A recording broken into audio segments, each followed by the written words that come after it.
All'interno di una padella antiaderente mettiamo un filo d'olio. È importante che la padella sia antiaderente, altrimenti dovete mettere un foglio di carta forno. Distribuiamo bene l'olio, così. 2 o 3 patate, devono essere grandi, e le tagliamo con la mandolina non in questo verso ma in questo, per ottenere delle fette più grandi.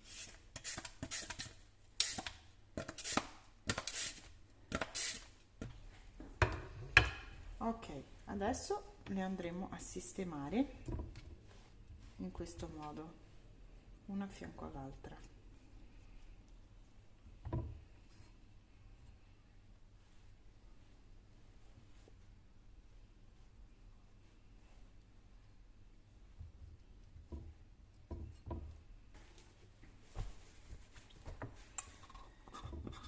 Condisco le patate con il mio sale al rosmarino, che non è altro che sale frullato con un po' di rosmarino. Stracchino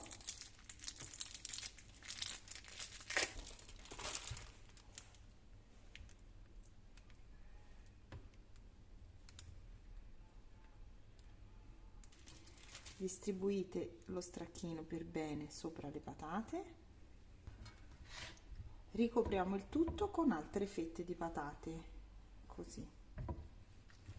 Schiacciamo bene con le mani, così, in modo da far aderire le patate al formaggio.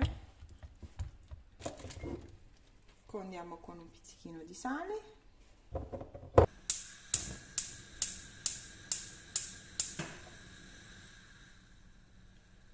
Fiamma bassa, metto sulla padella, copriamo e facciamo cuocere a fiamma bassa. Quanto tempo? Allora, il tempo dipenderà anche dallo spessore della vostra padella, se ha il fondo molto spesso oppure sottile.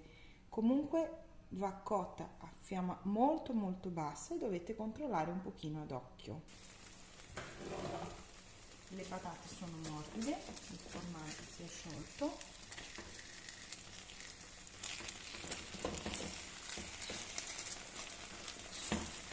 Stacco un pochino, alzo un po' la fiamma perché voglio far formare una bella crosta sotto. Che qualcosa di divino.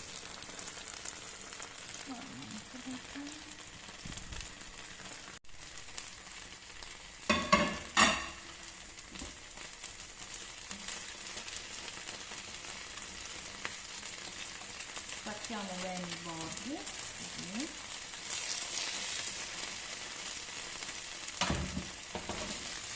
Ok, si spacca bene. E adesso la parte più difficile, un giro d'olio ma poco. Appoggiamo sopra un foglio di carta forno e un piatto. Dobbiamo essere veloci, e giriamo.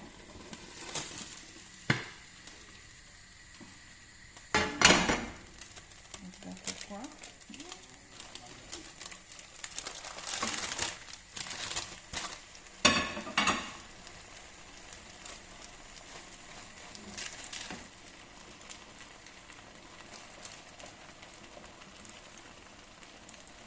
No, non potete capire che cos'è questa roba qua.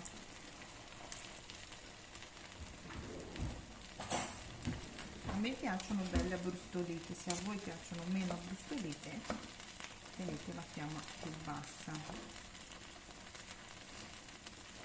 Con una forchetta sentite bene se le patate sono cotte.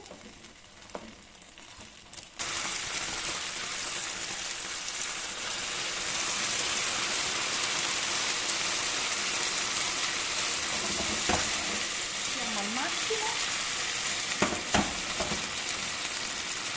Facciamo formare la crosta.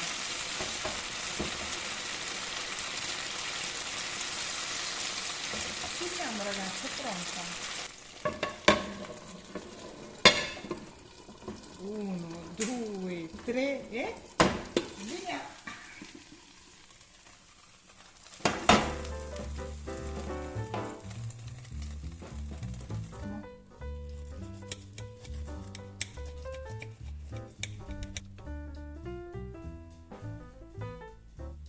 Mamma mia.